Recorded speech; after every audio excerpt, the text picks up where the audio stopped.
Sanibonani, welcome back to enye video. Ngiyabonga kakhulu ukuthi ungene. Thank you very much. Cela ungakhohlwa ukusubscribe nokulike ivideo nokuyishare ke nokubuka ama-ads mangabe aqhamuka during the video. Now kule video sokhuluma ngodaba lukaBaba Shepherd Bushiri.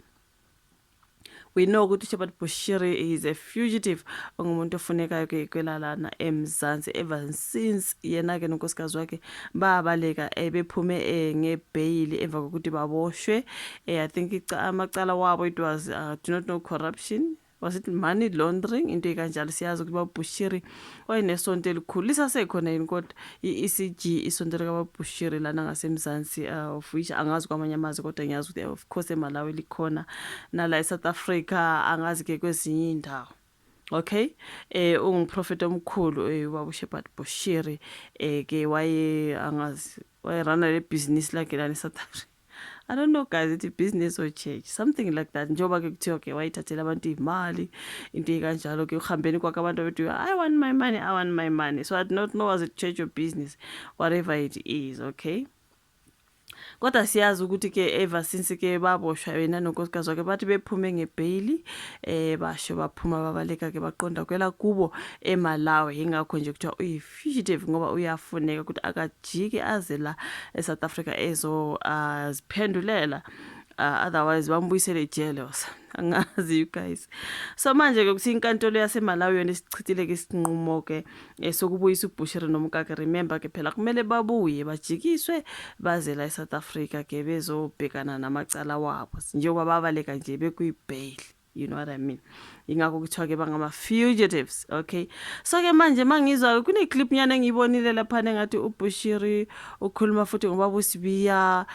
Ngavele ngathi uyabona makubaba uSibiya naye uyangixaka bafowethu, kanti yena ukhona kuzo zonke izinto ke ezenziwa ezikhulunywayo kuthiwa Sibiya bekukhona kwelika Meyu icala, Sibiya manje bekukhona kwelika Bushiri, Sibiya ukhona yonke indawo. Amlaka hayi baba uSibiya. Khona ivideo engiyibonile uthi ngilahlele sizothi sesibuya kodwa sizokhuluma ke ngokuthi kuthi inkantolo yaseMalawi yona isichithile isinqumo ke sokuthi kubuyiswe uBushiri nonkosikazi wakhe uMary. Asimamelelele kaSibiya kuqala ukuthi uthini uBushiri lapha, uthi ekubalekeni kwakhe uSibiya unesandla kokwenzakala. Hayi kuningi khona kuningi bafowethu. Hayi The threats of our lives and the demand of money began to grow. It was in this moment when we were also visited by one of the police officers known as Mr. Paul. He was, I think, a Captain Paul, who said that the General of the Hawks, a department which these 4 police officers were coming from, would stop our case if we would give him something. I remember some of my team members going to have a meeting with this fellow general, known as General Sibiya. So much money was collected in the name of this general to stop this case. Instead of the general to stop the case, so it was corruption after another corruption. Problem, you go to the authorities, they also are demanding for something, to end something. I remember my team having a meeting with the then General of Hawks at his farm several times. Having meetings with him at his residence in Silverton several times. An attempt for our justice failed. Leka baba uSibiya yona iyangixaka ngoba angazi ukuthi njengephoyisa elikhulu, I mean he was the like sekela commissioner, right, wamaphoyisa, like the national commissioner ubaba uFani Masimula. I think he was his right hand man, right, he was his deputy. Obviously sobe iphoyisa elikhulu ngizothi ube ngoba angicabanga ukuthi basazomnikeza lo msebenzi. Hayi ngeke baba uSibiya ke abamiyeka ashaya umoya bafowethu ngoba what do you mean? Abamiyeke nje ashaya umoya ngoba kuningi ngaye. Hayi ngeke bafowethu. Uthini uBushiri kule ndawo? Hayi hayi angisayazi ka baba uSibiya nje nafuna ukuyithinta ngoba hayi ngeke phela baba uSibiya. Hawu kwelika Meya kwathiwa nangu baba uSibiya nangapha. Ngiyacabanga ukuthi nje kuningi nje la igama lakhe livela khona. I'm like what the hell is wrong with baba uSibiya? You know what I mean? So-ke manje-ke kuthiwa-ke lozibiza ngomprofethi kuShepherd Bushiri kanye nonkosikazi wakhe bona-ke baphumelele empini-ke yokubuyiswa, baphumelele mhlawumbe empini yokubuyiswa-ke kuleli bebhekene nohulumeni waseNingizimu Afrika eMalawi. Inkantolo enkulu yaseMalawi iwubekele eceleni umyalelo wangomhla ziyi-12 March 2025 owakhishwa-ke yinkantolo yemantshi eLilongwe eyayalela ukuthi uBushiri nomkakhe bazinikele kuhulumeni waseNingizimu Afrika ukuze babhekane namacala ahlukene laba bekwawona, right? So isinqumo-ke senkantolo enkulu yaseMalawi siyakumisa ukubuyiswa kwabo uBushiri nonkosikazi wakhe eNingizimu Afrika ibona ukuthi umyalelo wangaphambilini wawunephutha ngenxa yokuthi kwephulwa ngenxa yokwephula mhlambe kwenqubo efana-ke nokubanqabela ukulalela kwecala-ke nokusebenzisa ubufakazi obungafanele, alright?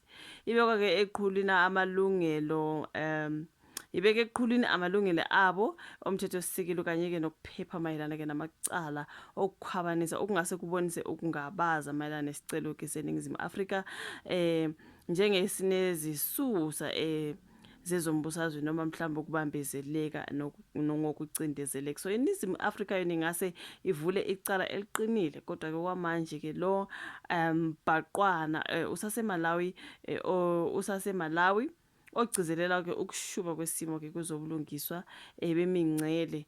So angazi-ke, let me see, ngizoyilahlela ku-screen le ndaba, the Republic of Malawi in the High Court of Malawi Lilongwe Criminal Division Registry, a criminal review number what okay, being criminal extradition case number yonke lento elapho bafowethu mhlambe uzothi ukuphosa bese uyazuma ufunde, ngoba mina-ke amehlo ami lawa nje ayingeke angawukuncenga nje bafowethu, kodwa-ke angazi nasa ifomu laphana-ke ngathi ibhalwe ngokwaseMalawi into kanjalo ayifiliwe-ke, kodwa-ke ya mina iyona nto abakhuluma ngayo-ke ukuthi inkantolo yaseMalawi yona iyasichitha isinqumo-ke sokubabuyisa uBushiri nonkosikazi wakhe. Ngathi nje bona baqhubeka bayawina bafowethu, ngathi hayi angiboni nje bebuya kwela kuleli bephinde bezoboshwa futhi into ekanjalo, kuzohlezi nje kunama-becauses and becauses.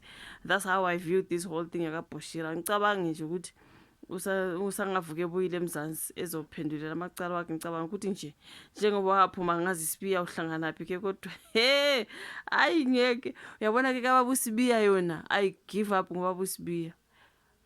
Baba uSibiya I give up, right? I give up. Yonke indawo kuthiwe lana Sibiya ukhona, kuthiwe lana ngale kaMatlala Sibiya ukhona, ngale bathu bani kaTiso Molefe Sibiya wena ukhona, kaBushiri ukhona, kulelela kaSenzemiwa ngezwe igama lakhe livela ngathi hayi I give mphakamisa izandla ngoba uSibiya, ngoba iphoyisa elinjani futhi nje liphoyisa elikhulu eliphethe amanye amaphoyisa angeke bafowethu. You know what I mean? Kodwa-ke yikho lokho-ke mayelana-ke noShepherd Bushiri-ke nowakwakhe uMary, angiboni mina-ke bezavuka bebuyile nje bezobhekana namacala wabo. Hayi kuzohleli nje kunezizathu ama-becauses nama-because. Angazi, isho uvula ka-comment section, like ivideo, subscribe, ushare, sibonane kwezayo. Bye.